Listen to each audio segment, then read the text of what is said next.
Hello and welcome back to the Israel Truth, a six-part series written by Brooks Alden. Part 5, Our Identity Becomes Blurred. The Bible tells us in Genesis 48:16 that the name of Israel was bequeathed to the two sons of Joseph, Ephraim and Manasseh.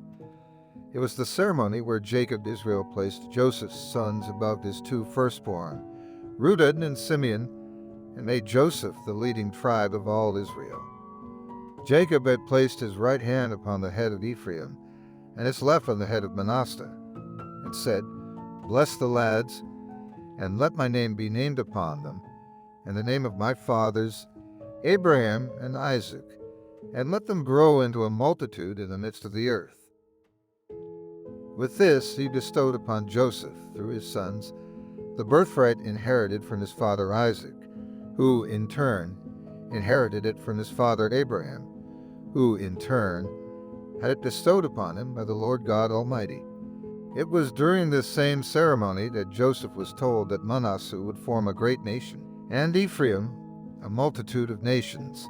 Genesis 48:19. Subsequently, we learn from Isaiah 62:2, Isaiah 65, 1-15, Hosea 2:17, that Israel was to have a new name.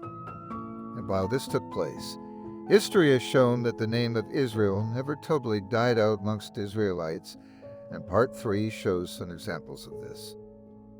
Armed with the exciting revelation of the Israel Truth, this association and many its sister organizations around the world were acting as vehicles spreading the truth and being God's instruments in opening the eyes of tens of thousands of his people. Then it happened, 1948. By one vote, the modern Israeli state chose the name Israel over Zion for their new country. No one took notice of it before the actual event, of course. This was just another plank of the Lord's plan. In Isaiah 44:5, we learn that hundreds of years before the birth of Christ, God foretold of a time that people other than Israel would surname themselves by the name of Israel. This happened right on cue. This one act slowed the growth of the Israel Truth movement in a dramatic way.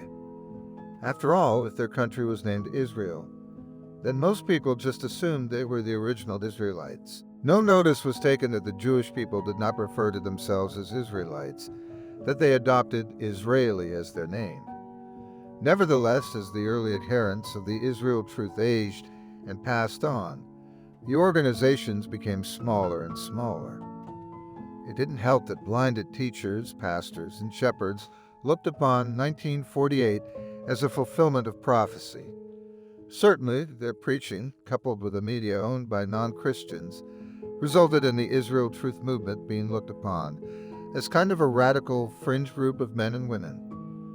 Consequently, as this latter message took hold, it became uncomfortable for true Israelites to even consider the truth.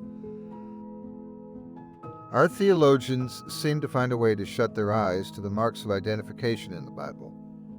In fact, as years passed, they have more feverishly preached the message that the Jewish people are Israel. The most influential are even confidently stating that the Jews can be saved without Christ. Anyway, sad as it was God behind the scenes. It wasn't time for the great revealing. One by one, smaller Israel Truth organizations began to close as financial impediments, and tricking membership took its toll. Today, the pendulum is beginning to swing back because there were many true Israelites truly dedicated to God's truth that held firm. I often wondered about the reason behind God slowing down the growth of the Israel organizations. I think Part 6, The Sowing Years, answers this to a great extent. Thank you very much for watching Part 5 of the Israel Truth. Our identity becomes blurred. Look for our next and last video in the series, The Sowing Years.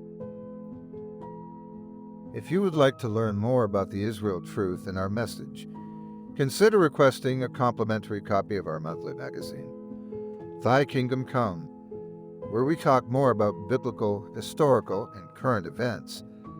Our association is funded entirely through donations, but the magazine is our gift to you.